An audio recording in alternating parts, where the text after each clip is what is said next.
भारत के प्रधानमंत्री नरेंद्र मोदी के विकास रथ को रोकने वाले नीतीश कुमार अब ऐसे घिर गए हैं कि बिहार में भी उनका कुछ नहीं चल रहा है। दरअसल मनोज झा के बयान के बाद जो राजपूत और ब्राह्मण दोनों वोटरों में जो लड़ाई शुरू हुई, जो कहा-सुनी शुरू हुई, जो बयानबाजी शुरू हुई, उस पे भाजपा का अपना एजेंडा साफ है, राजद का अपना एजेंडा साफ है। लालू यादव बयान दे चुके, लेकिन ऐसी स्थिति में भी नीतीश कुमार अपने ही घर में घिरते हुए नजर आ रहे हैं। दरअसल नीतीश कुमार अभी भी अशोक चौधरी और ललन सिंह के बीच चल रहे झगड़े और कहा-सुनी में फंसे हुए हैं। इन मामलों पे जनता दल यूनाइटेड का कोई अपना स्टैंड है ही नहीं। वे यह भी नहीं समझा पा रहे हैं कि किस बात को लेकर तवज्जो दी जाए और किसे नहीं दी जाए।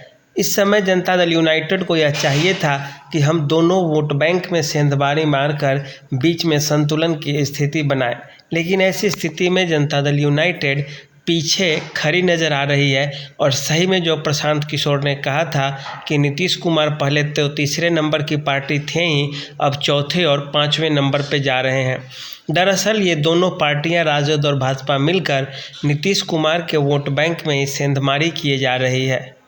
जो वोट बैंक नीतीश कुमार का था, उससे कुछ भी यदि टूट जाता है तो फ़ायदा तो लालू यादव को ही होगा और नुकसान जिससे होगा वह नीतीश कुमार है। सत्ता में सबसे बड़ी चुनौती यह होती है कि राजनीति में न बने रहना या समाचारों में न दिखना। वही स्थिति अभी जदयू की हो गई है, जहां न तो वे सत्ता में दिख रही है, न ही समाचारों में। वे कभी ललन सिंह कुछ बयान दे देते हैं तो कभी अशोक चौधरी कुछ। अब नीतीश कुमार के सामने यही समस्या बन गई है कि वह ललन सिंह के नेतृत्व को कैसे कमज़ोर करे और किस तरह से उसे चुप्पी साधने के लिए उन्हें मजबूर करे। ऐसी स्थिति में फ़ायदा कौन उठाएगा? तो फ़ायदा राजद उठा रही है कि यदि थोड़े मात्रा में भी राजपूत वोट या ब्राह्मण वोट राजद को मिले तो राजद की तो हो जाएगी बल्ले बल्ले और नीतीश कुमार की बिहार से छुट्टी होनी तय मानी जा रही है। अब नीतीश कुमार खुद नहीं समझ पा रहे हैं कि हम जाए तो जाएं किधर।